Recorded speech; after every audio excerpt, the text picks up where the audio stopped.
Pagkatapos nga po ng mga laro ng Golden State Warriors sa preseason, inihahanda na ng kanilang lineup ang pagpasok sa opening night. Inumpisa nila ito sa pagtanggal ng ilan sa mga malalaro na pinapirma ng training camp contract. Kabilang dyan, sina LJ Cryer at si Seth Curry na magiging isa muling ganap na unrestricted free agent kung saan posibleng lumipat sila.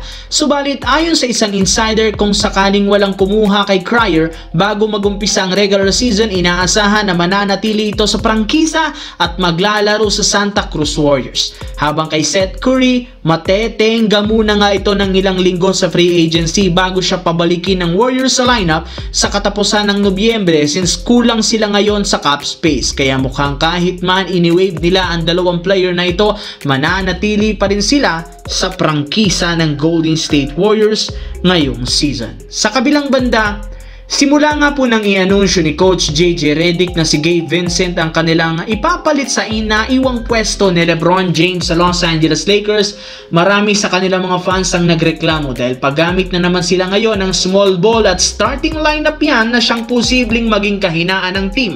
Maaari nga pong samantalahin ito ng kanilang mga kalaban para ma-outscored at ma-out-rebounded sila. Subalit ayon sa isang insider, ang ganitong klaseng plano isa lamang eksperimento kung saan kapag hindi nga gumana ang bagong starting five ni Luka, Reeves, Gabe, Hachimura at Ayton, mapipilitan silang baguhin ito. Posibleng tanggalin nila agad si Gabe Vincent at ipalit si Marcus Smart na nakuha na nga ang kanyang rhythm at momentum sa team matapos siyang magkaroon ng maganda performance.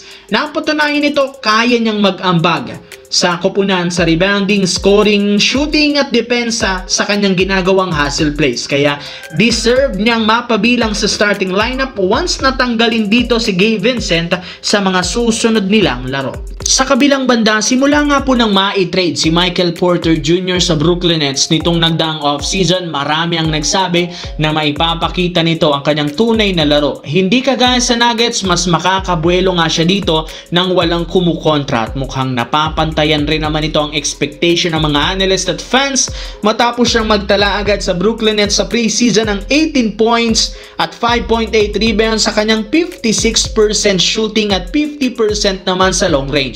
Though hindi ganun kalakihan ang diferensya ng average noon sa Denver Nuggets, kita na mas dumami ang kanyang shooting attempts at hindi siya nag-hesitate sa kanyang ginagawang tira. Kaya inaasahan na kapag mas tumagal si Michael Porter Jr. sa Brooklyn Nets, mas tataas ang average nito, lalo pat siya ang itinuturing nila bilang first option sa opensa na siyang mangunguna sa kanilang kampanya ngayong season dahil isa na nga siyang key player at posibleng maging syempre superstar sa team na ito.